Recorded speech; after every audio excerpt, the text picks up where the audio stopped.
the Teaching Corner. Today I wanted to talk to you about phonological awareness.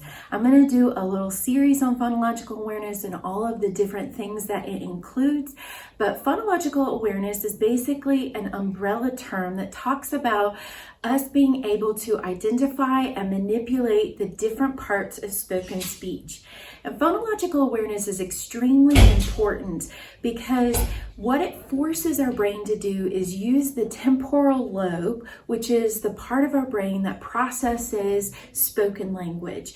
And we've talked about before how the brain reads and understands language, and I'll put a link to that down below, but it's really important for us to use the temporal lobe, especially if we're tutoring students that are a little bit older, that have come to us and have used lots of memorization to figure out how to sound out words, and they're not actually sounding them out, they're just memorizing them. So what this forces it to do is it forces it to go to that left side of the brain where they have to pull those words apart.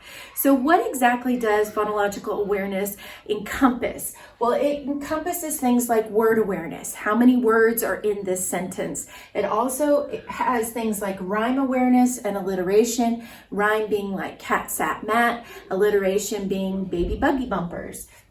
It has syllable awareness. How many syllables are in this word? And many times we'll clap that, or we might use our hand to our chin. Then we also talk about onset and rhyme. So if you were talking about the word cat, the onset for cat would be k, and the rhyme would be at. And then we talk about phonemic awareness, and this is part of, a lot of people will confuse phonemic awareness and phonological awareness, but phonemic awareness is a subset of phonological awareness.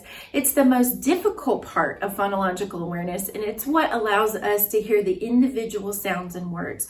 Like in the word cat, it's what allows us to do k, at. So it includes things like segmenting, like I just did. It also includes things like deleting and substituting different sounds or adding different sounds to a word. So when exactly would we expect students to be able to do these different parts of phonological awareness? Well, if we're talking about toddlers and pre-Kers, we would expect them to be able to segment and blend syllables and be able to detect rhymes. At this point, we just want them to be able to tell us, yes, 2 words rhyme, or no, they don't. This is also the time where you're reading to kids a lot of really rhyming books like Cat in the Hat.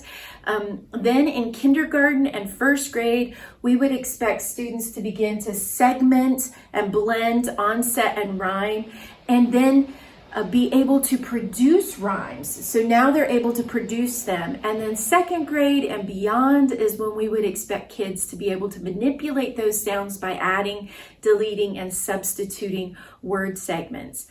So I hope that was helpful. If it was, please like, share, and subscribe, and I'll see you later. Bye.